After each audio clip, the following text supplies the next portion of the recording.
Hello everyone, here we are sharing another thought for the day. We celebrated Dharma Day at the weekend, so I've been reflecting on the teachings of the Buddha. And one of the teachings that I particularly like is the Akosha Sutta.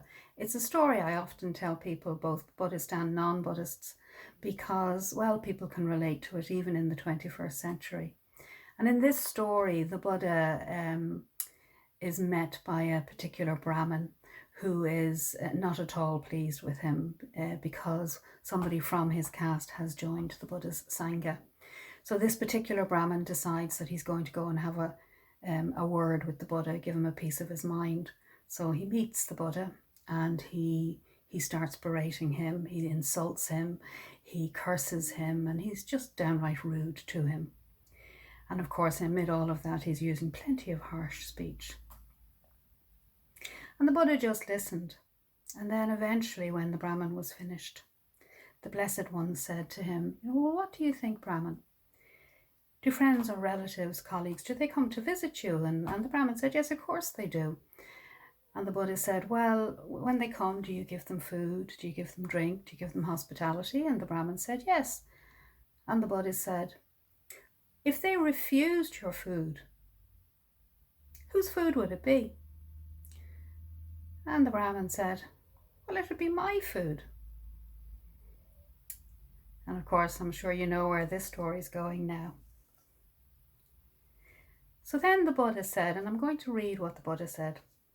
In the same way, Brahmin, that with which you have insulted me, who is not insulting, that with which you have taunted me, who is not taunting, that with which you have berated me, who is not berating, that I don't accept from you. It's all yours, Brahmin. It's all yours. And he went on to say that if somebody returns the insults, if somebody berates back, if somebody gets into the argument with a person, it's the equivalent of sitting and having the meal with that person. We're getting into the same thing with them. We're feeding the harsh speech. We're feeding the hatred and the ill will. And I think that's very important to remember, particularly nowadays with so much harsh speech around in light of what's going on in world affairs in particular. It can be very easy to think that we're being justified by becoming angry or indignant with what we're seeing or hearing around us, or that it's an effective way of dealing with something, whereas the Buddha is saying, no, it's not. Because if we're getting caught up in anger or indignation, we're losing sight of the shared humanity in one another. We're losing sight of the reasonable or the logic, the compassion in all of us. And we're less likely to be able to clearly see what's really going on. That this is most likely coming from places of fear, anxiety. In general, that's where it's coming from. And so what do we need to do? Well, again, the Buddha is very clear.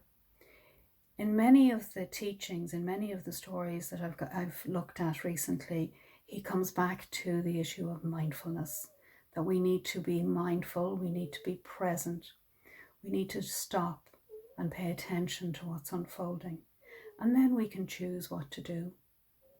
And once again, I know that my choice will be to try and find a kind way through, a skillful way through, an attitude of curiosity as to where this person is coming from, perhaps.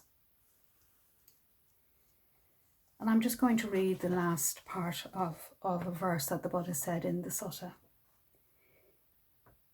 You live for the good of both, your own, the others. When knowing the others provoked, you mindfully grow calm. When you work the cure of both, your own, the others, those who think you a fool know nothing of the Dharma. And with that thought, I'll take my leave. Thank you.